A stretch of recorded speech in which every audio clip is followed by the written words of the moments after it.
لا إله إلا الله محمد رسول الله عليه صلاة الله وآله والأحب.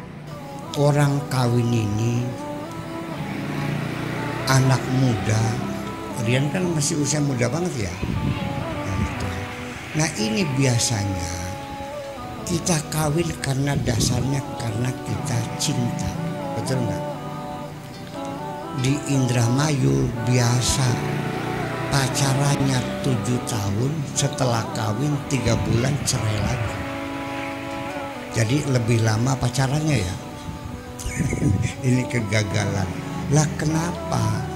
Karena dalam masa pacaran ini terdapat kepalsuan. Lelakinya pura-pura loman, pura-pura dermawan, pura-puranya ayo minta apa, bawa ke supermarket, ini taneng, beli ini tak, beli ini, kayak loman-lomannya sendiri, betul nggak? Setelah kawin perkeset, katon lanang cupar. Iya kan? Oh, perempuannya juga tipu menipu. Kalau mau datang pasarnya dan secantik-cantiknya, pakai baju yang paling bagus, pakai lipstiknya langsung beli yang paling mahal, Yves Saint Laurent, yang color stay. Ngerti beli color stay? Ya, ini mort abang ya, semprot minyak wangi. Wah ya wis kawin, mambu kecoh. Nah itulah persoalannya. Jadi artinya bahwa cinta yang pernah kita rasakan dulu itu sebetulnya hanya waham, hanya hayalan, hanya imajinasi yang dibayangkan yang indah-indah saja. Sing dibayangkan kelone, kekepane, ambung-ambungannya pun wis dipikiriku. Ngaku ya terbeli. Jujur. Nah itulah makanya.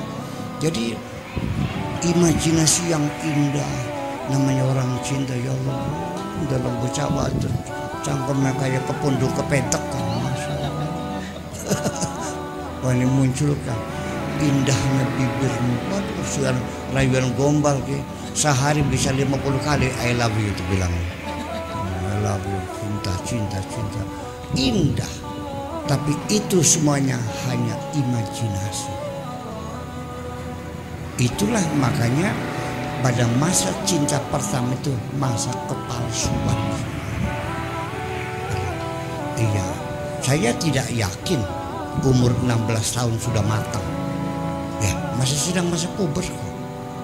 Makanya perlu ditingkatkan, perempuan 19 tahun, laki-lakinya 21. Kira-kira sudah apa ya? Apa D3 lah ya gitu ya kan, D3 atau D2 gitu minimal, kan SMP 17 sama 2 tahun kan, D2 kan sudah sarjana kan gitu. Nah itulah makanya dalam masa kepalsuan itu sama sekali tidak memprediksi apa yang bakal terjadi. Pokoknya yang dihayali yang indah-indah saja. Dengarkan baik-baik. Cinta pada masa usia muda seperti itu sebetulnya belum cinta. Lelaki itu belum pernah mencintai siapapun sebetulnya. Kenapa? Karena dia itu sebetulnya baru mencintai dirinya sendiri. Kelingan demenangki, kelingan bokong. Itu berbeda dengan mawaddah, cinta orang yang sudah berkeluarga, sudah mapan, itu ingatnya bukan betul.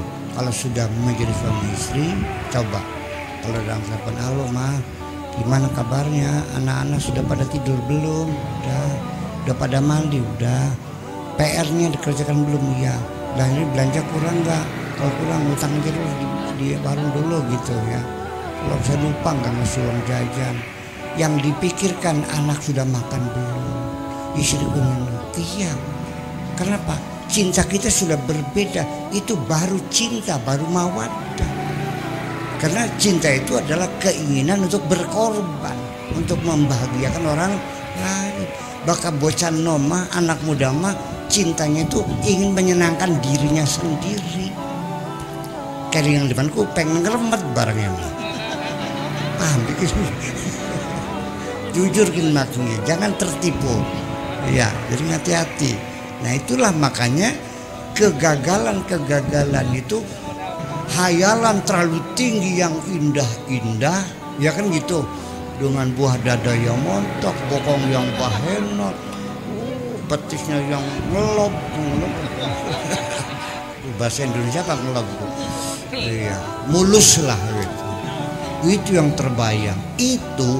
Itu sebetulnya otak kita bekerja berimajinasi didorong oleh hormon yang diproduksi oleh tubuh kita yang sedang usia puber itu, yang menimbulkan syahwat yang tinggi gitu. Makanya pilihan saya bahwa sebetulnya ya masa usia kawin itu ya di atas ya 19 lah, karena sebenarnya yang 16 tahun ya udah matang itu insya Allah. Laki-lakinya 21, 25 udah pantas lah gitu. Sebab kalau tidak demikian, nah nanti begitu menikah, nah baru terlihat kepalsuan masing-masing. Waktu pacaran mah, waduh, mana ya. Ustaz Rabi macam merak betul mereka. Iya, lembek atau judes. Iya, itu. Makanya pesan saya kepada anak-anak muda yang belum kawin nih. Mana ngacung yang belum kawin? Nah, saya doakan supaya dapat jodoh kamu ya. Iya. Jangan berbuat palsu. Pacaran itu harus jangan ada kepalsuan, jujur. Kalau kamu medit, buktikan kemeditanmu. Kalau kamu tidak cantik, jangan berdandan berlebih-lebihan. Supaya ini asliku sebenarnya. Iya, jangan sampai ada penyesalan nanti setelah kawin. Nah daripada kita rayuan gombal I love you makanya mulu-muntuk cangkemnya ya, masih mending kamu diskusikan saja dalam pacaran ini serius. Yuk kita bicarakan, silakan saya kiai membolehkan pacaran, tapi jangan dibawa kersem ya. Di rumah sambil nonton TV sama mertua, calon mertua, yuk makan kacang bareng-bareng di rumah, silakan. Nah nanti di situ nggak usah rayuan gombal, kita bicara serius, kita diskusikan, karena ini menyangkut masa depan kita berdua, betul nggak? Bicarakan dong, harus ada estimasi, ada prediksi nanti apa yang muncul terjadi, apa yang terjadi. Kita aja mau berpergian kan ada informasi jembatan ambruk, ya kan kita harus tahu. Muter sana, di sana macet, kan ada perkiraan. Muter Hajrah Palimanan sana, di sananya ada demo lagi, muter lagi. Hidup juga begitu, kita bisa memprediksi apa yang terjadi.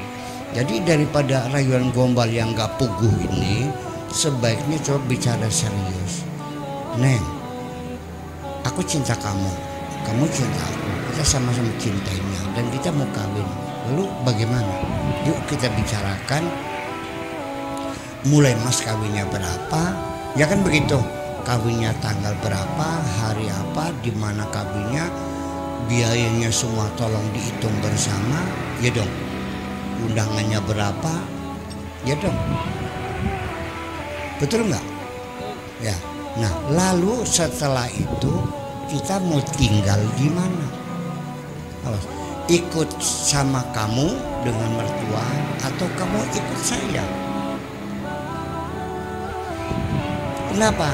Sering terjadi keburu cinta langsung kertek-kertek kawin, ternyata istrinya diajak pergi nggak boleh sama ibunya. Anak semata wayang ini nih. Biasanya kesepian dong. Kenapa dulu tidak dibicarakan? Sampai terjadi perceraian. Ibunya tidak mengizinkan anaknya bercerai. Paham? Bicarakan. Udah. Ngontrak. Gimana ngontraknya? Kamu gajinya berapa? Sanggup nggak ngontrak? Ya dong. Pakai rasional. Jangan menuruti cinta yang masih dalam imajinasi, masih hayalan. Kita berbicara realistis. Ini untuk anak-anak muda khususnya. Enak banget. Wajar. Kendaraan sepeda ontel. Sing pedale tugel pisan. Udah kalau jempol, pengen ngelamar sehari ini ya kayak terbicara.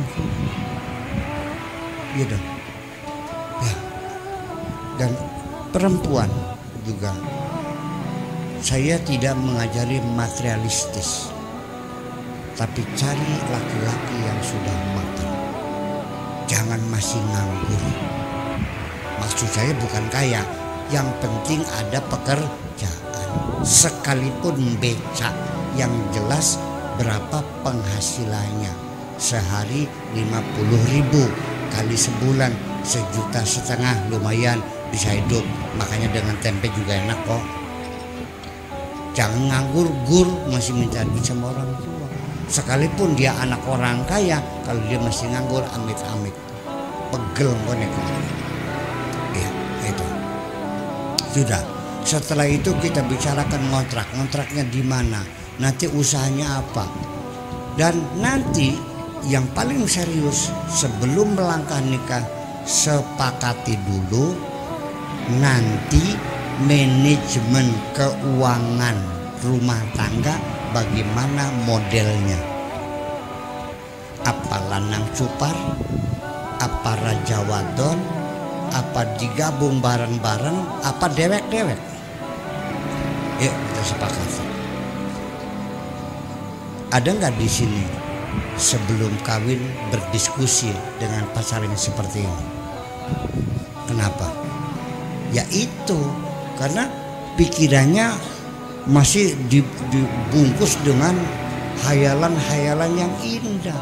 Dikiranya semuanya akan bukan seperti itu. Ya. Begini,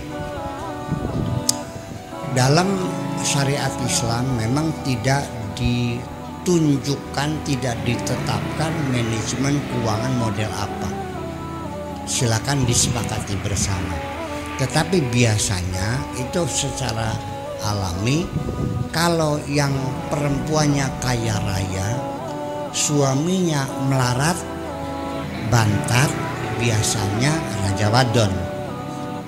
Ya, yang pegang semuanya perempuan, suami dikasih jajan sama istrinya. Nah, itu apa Kang? Udang garam surya pira regane 18.000 nya 20 men susu karang lagi. Ya, susu simpen lagi. Itu namanya raja wadon. Nah, mungkin saja ketika suaminya orang kaya raya dan istrinya melarat bantat, yang terjadi lanang cupar. Mau goreng oncom, minyaknya nggak ada, dadak minta. Berapa sebotolnya? 25.000, setengah botol aja nih. Makanya kalau goreng oncom, kalau 2 potong, ya minyaknya 2 sendok aja. Tuh minyak jelantah, banyak banget kebuang-buang. Lanang apa namanya? Lanang cupar.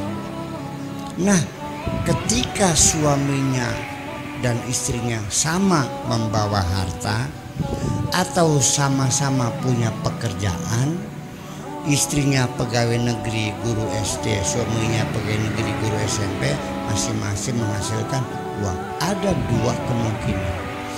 Bisa digabung bersama-sama, ditaruh di rekening di bank, double spacement, tanda tangan double, suami tanda tangan, istri tanda tangan. Ini yang paling indah.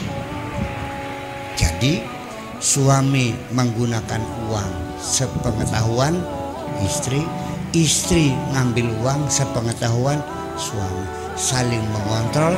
Di situ tidak ada perselingkuhan ekonomi. Insya Allah panjang jodohnya. Ya.